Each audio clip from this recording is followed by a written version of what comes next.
এমন অসুস্থ মস্তিষ্ক সম্পন্ন কিছু যুবক পাবেন, ভারতের কোনো ফিল্ম স্টার যদি সালা পরে, সালা, আমেরিকার কেউ যদি সালা পরে, সারা কোনো সিঙ্গার যে মানে সালা সালা পড়ছে, শরীরের মধ্যে চট পড়ছে, ঠিক আমাদের বাংলাদেশে কিছু যুবক দেখবেন ওই সালা পরবে, আপনি কিছু বলবেন এই মেয়ে কি পড়ছে, বলবে না ভাই এটাই ফ্যাশন।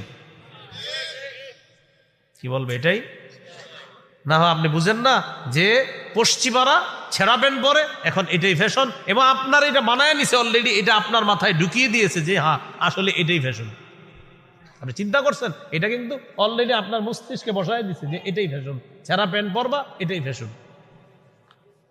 বলেন এটা কাদের ফ্যাশন? বিধর্মীদের। কাদের?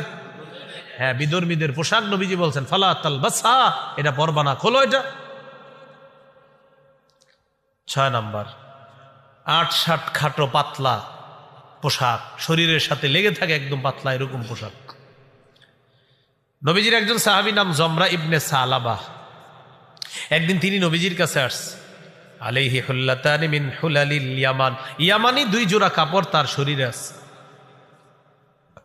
নবীজি 2 জোড়া কাপড় দেখে নবীর পছন্দ হয় না। আল্লাহ নবী বললেন, ও জমরা আতারা সাওবাইনি হাদাইনি মুদখিলিকাল জান্নাহ, তুমি কি মনে করো তোমার এই কাপড় 2 জোড়া তোমাকে জান্নাতে নিবে? আচ্ছা তুমি কি কাপড় পরছো, তোমার এই কাপড় তোমাকে জান্নাতে নিবে তুমি মনে করো?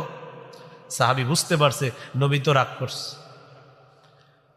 সাহাবী বললেন লাউ ইস্তাগফারতা লি ইয়া রাসূলুল্লাহ, হুজুর আপনি আমার জন্য একটু ক্ষমা চান আল্লাহর কাছে, আমার অন্যায় হয়ে গেছে।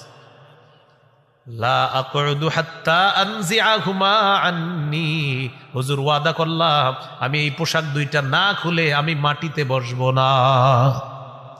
এই পোশাক আগে খুলবো, অন্য পোশাক পরিধান করব, তারপর আমি বসবো, এর আগে আমি বসবো না। তো নবীজি বললেন আল্লাহুম্মা গফির লি জমরা ইবনে সালাবা, আল্লাহ আপনি আমার জমরা ইবনে সালাবা সাহাবীকে ক্ষমা করে দেন।